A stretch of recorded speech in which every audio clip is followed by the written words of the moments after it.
Hello and welcome. Today I'm joined by Pratik Oswal. He's Chief of Passive Business at Motilal Oswal AMC, and we'll discuss the newly launched Motilal Oswal Nifty Capital Market Index Fund. Welcome, Pratik.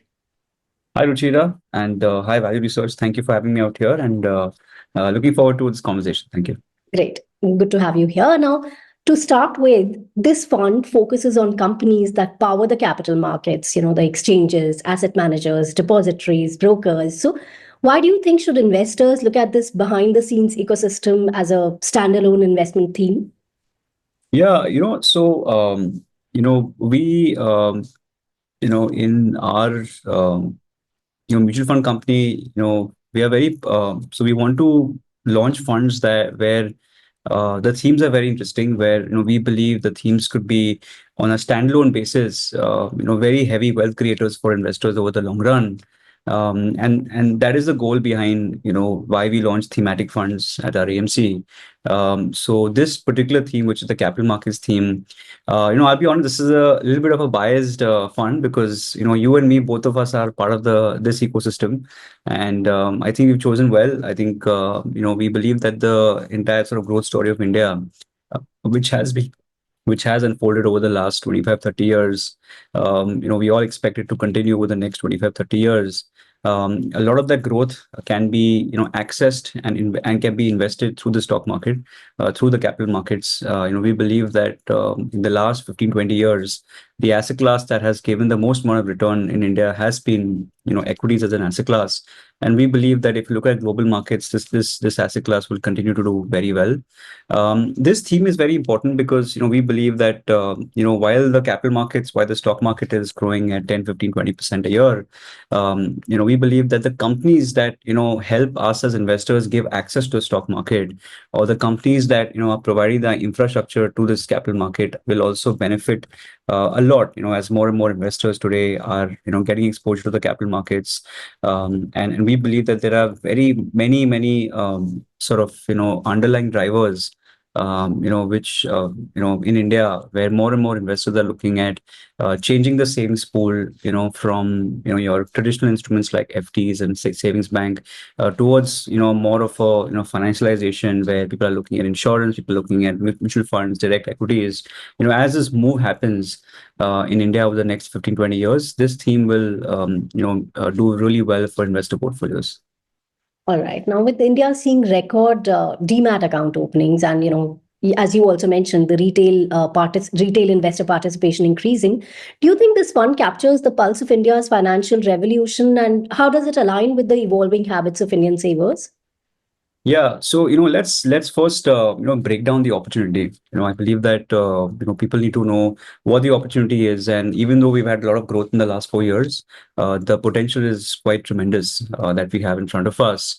But if you look at India today, so far in the last 25 years, we've saved about $10 trillion, which is roughly 2/3 of the US economy, and this number is going to be 10x in the next 25 years.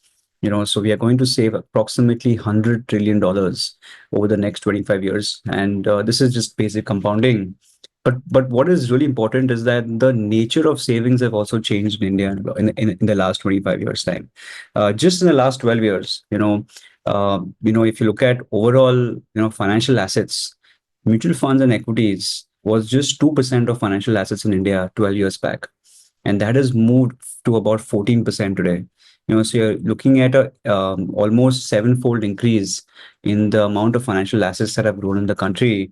And what has happened is that this has actually replaced this has replaced FDs and savings banks. So most of India's wealth, approximately 60% of India's savings, used to be in FDs and savings. That has moved down to about 50% today. So what we're seeing is that people are now looking at the opportunity. They're looking at higher wealth creation opportunities, and I think that is so. Savings has increased and will increase. The nature of savings has also increased because of how the stock market is done. But COVID was a very important inflection point, I would say, in the last 20 years.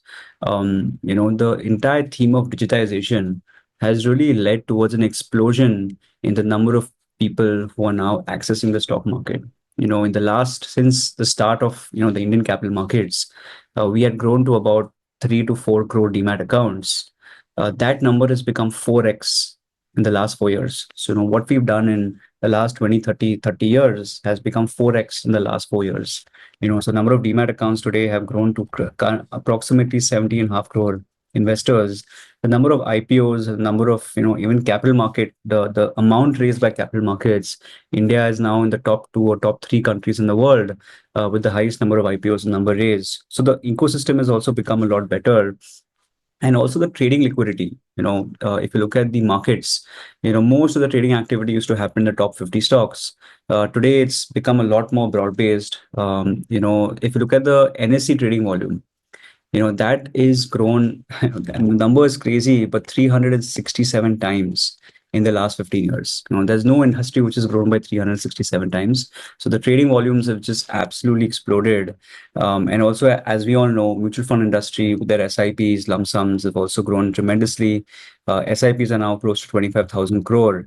So overall, what we've seen is COVID has been a big game changer for this industry. However, having said that, we believe that still, even after so much of growth that has happened the last 4 years, 10 years, 15 years, investments or equities and mutual funds is still only 4% of India's household savings. This number is 4, 5, 6 times of what we've seen in other developed markets. So, only 4% of India's household assets are in equities. There are only 3.5 crore stock market mutual fund investors today. Looking at a population of 140, obviously, maybe half the population will not be able to or may not invest in a stock market, but still, we have 80 crore e-commerce users and only 3.5 crore, mutual fund investors. We have approximately 8 crore stock market users. So the penetration levels that we've seen today is quite good, but still going forward, you can expect, maybe a 10x growth or maybe a 5 or 6x growth in the next 4-5 years time. So that is the opportunity out here. And we believe that as more and more Indians invest into capital markets, these companies will do extremely well. And that's the opportunity that we have in this particular theme. Right. But, while the Nifty Capital Market Index has shown impressive historical returns, it's also a very niche, volatile segment. So for investors looking for balanced growth and stability, where does this fund fit in their portfolio? Yeah, so for investors who are conservative or who need a balanced or sort of a stable equity fund, this may not be the right fund. This is I would say that in India, I would say approximately most of your wealth should ideally be in funds like flexi cap, multi cap, balanced advantage. Those are some of the best funds for wealth creation, at least stable wealth creation. Anyone who has a higher risk appetite, anyone is okay with higher volatility, anyone who's wants to look at the next 5 to 7 years time, we believe that those investors, aggressive investors, could look at a small allocation in this fund. So we really think that thematic funds are something which ideally should be invested by someone who has a high risk profile, who has a long-term outlook, and someone who's relatively okay with volatility. This particular index, this particular capital markets sort of theme tends to do really well in bull markets and may not do as well in bear markets. Because their fortunes are sort of tied towards the stock market as well. So I think that is something that investors should keep in mind when they're looking at these sort of products. So that's any word of caution that I'd like to say to all investors who are looking in this fund. You were citing this data from over the last 12 years. So as more Indians, as they embrace equities and SIPs, where do you see the biggest untapped opportunities for companies in this ecosystem to grow further? Yeah, so these companies are, the stock market itself, the number of customers, I think itself is very low today, as I said. So I think the untapped opportunity is in getting new customers to come to the stock market. We as an industry feel that it's our responsibility to help investors create wealth. Unfortunately, the stock market is not the most easiest way to create wealth. I think it requires you to stay away from your speculative genetic piece and just buy and hold. I think people who look at the stock market from a savings mindset tend to do a lot better than someone who looks at it from a perspective of making money quickly. So we believe that the untapped potential comes in just I think the two things. One is the India growth story is very strong, and I think now global investors are also looking at India in a very meaningful way. And the second is we have very much underpenetrated as a country towards this segment. Other developed markets or even developing markets are much higher than us. So I think combination of that is where we believe, I think our industry is focused in. Honestly, in terms of the products or the sort of complexity of this industry where we have thousands of funds, I think that is going to add very little value. I think it's important to be innovative in this industry, obviously, but it's more to do with getting newer customers, getting more and more people into the ecosystem, and I think that is going to be the biggest challenge and also the biggest opportunity in the space. Right, Pratik, you were just mentioning, how retail participation has increased and how digitization post-COVID, how did it lead to the rising participation also? So, how do you think will this shape the growth of the companies in this index? And what does this mean for long-term investors? Yeah, absolutely. So, if you look at most of these companies in this index, almost all of them are all pretty much digital first businesses. They may not be come under a tech umbrella, but if you look at exchanges today, exchanges are purely digital companies. Broking houses are, even Motilal Oswal, which is a very traditional broker, gets most of its volume digitally. Even wealth management firms are investing big in digital. So I think what the regulator has done, and the good thing about this space is that we have one of the most, I would say, stable and well-regulated financial markets ecosystem in the world today. So the sort of safety, the sort of security, the sort of I think trust that investors have to how the regulations have been built is phenomenal, and that has also allowed more and more investors to come in and be adopted. I think also, unlike a lot of other countries where India, I think you can see the ecosystem very much very customer first as opposed to company first. So I think those are something which we believe can do really well. So I think most of these companies are pretty much digital first. I think COVID has really enabled a lot of huge part of this country to go online, forcefully, because we didn't really have offline.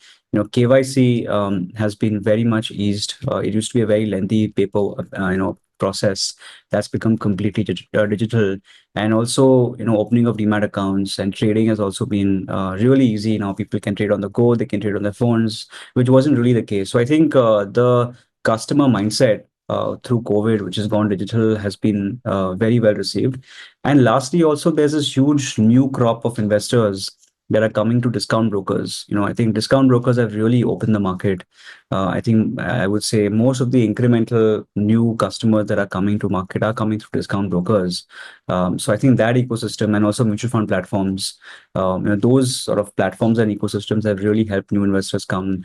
And I think a lot of these platforms tend to favor investor education. Even something like a value research has done a tremendous job, and in sort of educating the masses on the benefits of mutual fund investing and how people will be better off putting their savings in mutual funds versus traditional instruments like FD or savings.